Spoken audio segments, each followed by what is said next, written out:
There are many valid ways to look at music, but which approach we use depends on what we want to find out. The answers we get depend on the questions we ask. A musicologist might look at Haydn's symphonies trying to find the common elements in Haydn's personal style. A composer is usually more interested in understanding why something happens when it does in the form. Music is a temporal art. Without considering the way it unfolds over time, we're missing the point.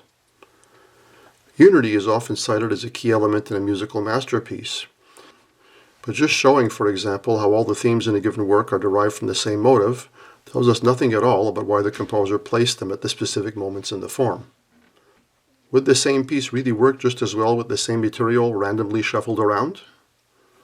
While composing, the fundamental question is, what should I do next? When analyzing, the key question for the composer should be, why this, now? This requires some speculation about why composers made the choices they did. We may not always know the right answer, but if we never ask the question, we learn nothing useful. Just as composers and musicologists don't ask the same questions necessarily, performers also have different reasons for analyzing music. I once gave a course called Analysis for Performers. Often in that course, we'd compare several performances of the same piece to see multiple possibilities for interpretation. Performance is all about communicating musical character and what to emphasize. What the performer emphasizes says a lot about how they view the piece. Every performance reflects an implicit analysis. While it is true that there can be many versions that make musical sense, there are also many that don't. The performer needs to understand why. In this lesson, I want to look at a musical example, first from the point of view of a performer, and then compare the way a composer would analyze the same music. We'll use the beginning of Beethoven's Sonata in E-flat, Opus 31, number 3 as an example. We'll assume that the pianist can already play this correctly from a technical point of view. Apart from choosing the overall tempo, pianists have several ways of underlining a specific moment in the music. The first way I call micro-rubato. Tiny rhythmic distortions, say lengthening an accent slightly or making a tiny pause before an important event. The second way for a pianist to highlight important details is voicing. Which note and chord gets emphasized more than the others? Normally the melodic line is voiced somewhat louder than the other parts, but as we shall see, often the bass line needs such emphasis as well, since a good bass line is a counterpoint to the melody, enhancing it and coloring it. The bass line also provides structural pillars in the form that need to be clearly defined for the music to make sense to the listener. Sometimes there is significant material in other voices as well. Pedaling can also be used to change the sound color at times. Here's our example, played by the computer.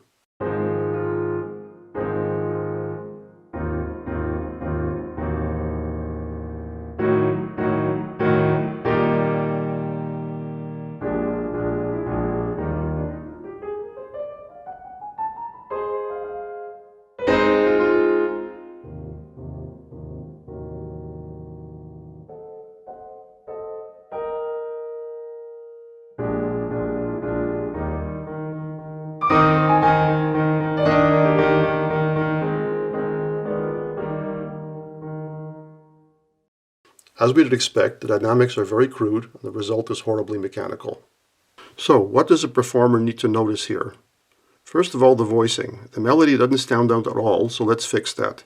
Here are the first few bars, voiced better.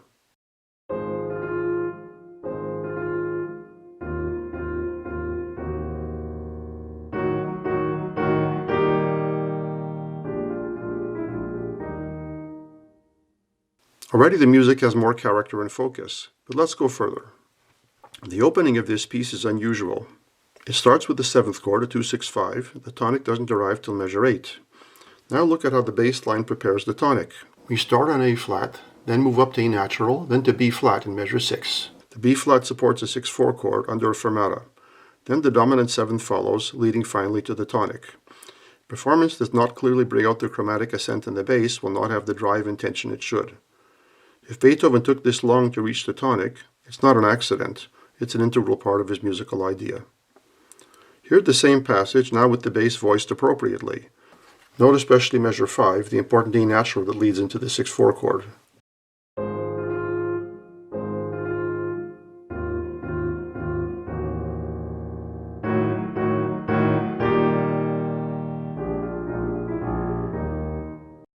Now let's talk about timing. Measure 2 is a repeat of measure 1. We could play it at a slightly different tempo, as though the speaker were saying the same words, but in a different tone of voice. The long chords in measure 4 and 6 could be emphasized by the tiniest delay before each one, creating subtle suspense.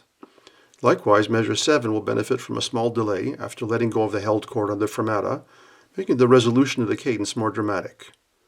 Listen to the effect of this micro rubato.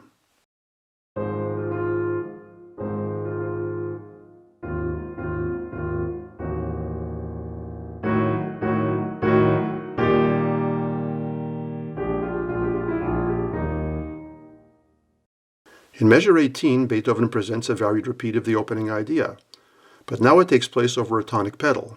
Apart from the melody in the right hand, which part needs emphasis here? Answer, the top part in the left hand, since that is where the harmonic details add subtle interest, like the 7th chord in measure 19 and the chromatic C-flat in measure 20.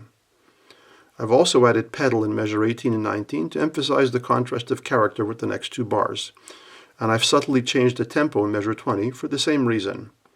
Listen to the result.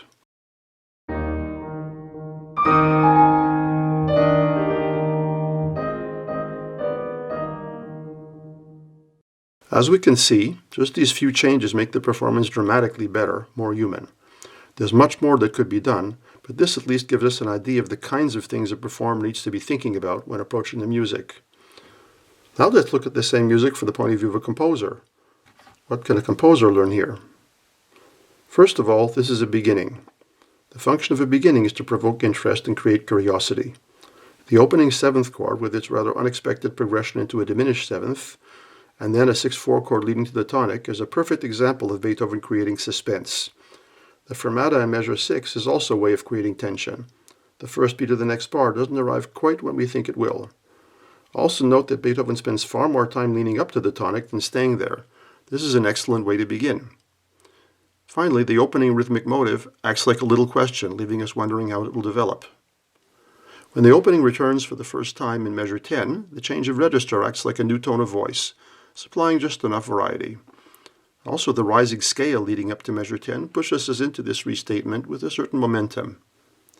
Similarly, starting in measure 18, the varied texture along with the pedal point serves to place the original idea in a new light, and the novelty is enhanced by the chromatic descent in the middle part. These varied repetitions of the main theme help the listener to learn it and at the same time show it can evolve. Another significant point, measure 10 is the highest note to date, as is measure 18 in turn. There's a sense of progression here. These repetitions of the opening material each arrive with slightly increased intensity. As we can see, although we start from the same music, composers and performers aren't always looking for the same things. It's important to keep focused on what's most relevant for our purposes when looking at masterpieces, so as to learn as much as possible.